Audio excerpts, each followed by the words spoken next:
খুব জোরে বৃষ্টি হচ্ছে আর সব গাছকে দুলিয়ে দিচ্ছে। বৃষ্টির পানি দিচ্ছে, পানি লেগে গেছে।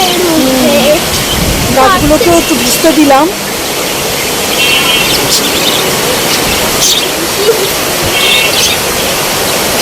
বৃষ্টি দেখা শেষ করে দুষ্টু বাবুটাকে ব্রেকফাস্ট দিয়ে দিলাম। তো সে আজকে জেলি দিয়ে পাউরুটি দিয়ে খেলো। এরপরে সে এখানে বল নিয়ে খেলা স্টার্ট করে দিয়েছে। আর বেসিক্যালি সে আমাকে শেখাচ্ছিল কিভাবে হচ্ছে ফুটবল খেলতে হয়। সে আমার জন্য নাকি এই পাতলা বলটা দিয়ে খেলে, না হলে সে ভারী বলটা দিয়েই খেলতো, কারণ সে আমাকে প্রথমে শেখাতে চাচ্ছে। মানে কত বড় মহাপণ্ডিত।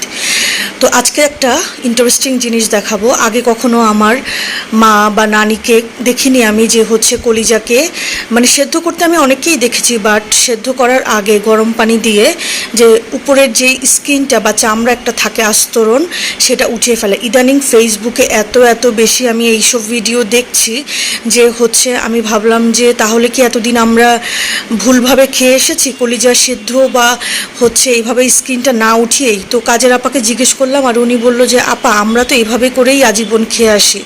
তো যাই হোক, আমি বললাম আচ্ছা ঠিক আছে চলেন তো দেখি আজকে প্রসেসিংটা করি। তো উনি আমাকে সুন্দর মতো আগে সেদ্ধ করে দিয়েছে, এরপরে হচ্ছে উপরের আস্তরণটা তুলে দিয়েছি। যে দেখেন কেমন করে সুন্দর আস্তরণটা তুলে দেওয়ার পরে এই কালারটা এসেছে। তো যাই হোক, আমি হচ্ছে উনি কেটে দেওয়ার পরে আমি হচ্ছে ধুয়ে নিচ্ছিলাম।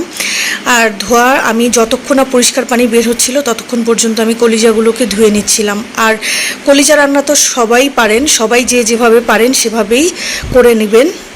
আজকে কিন্তু কলিজা ভুনা আমি দেখাচ্ছি না, আজকে দেখাচ্ছি নতুন রাঁধুনি আপুদের জন্য রান্নার আগে কিভাবে কলিজাটা পরিষ্কার করতে হয়। বৃষ্টি চারপাশকে শান্ত করে দিয়ে গেছে আর আমার বারান্দা বাগানের 12টা বাজিয়ে দিয়ে গেছে।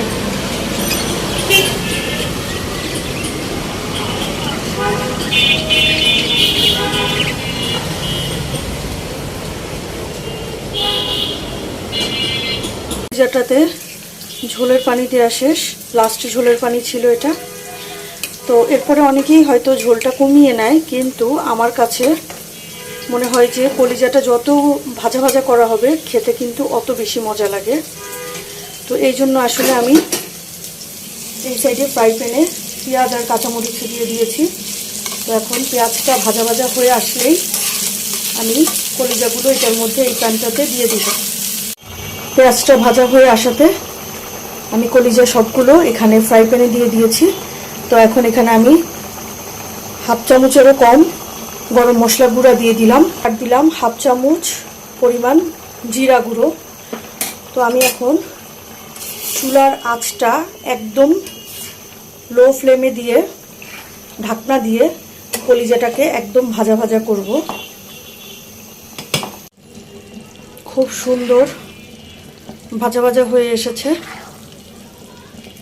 তো এখন নামিয়ে ফেলবো।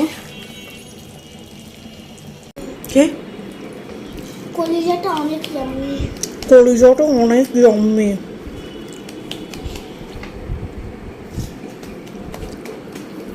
কেমন মজা।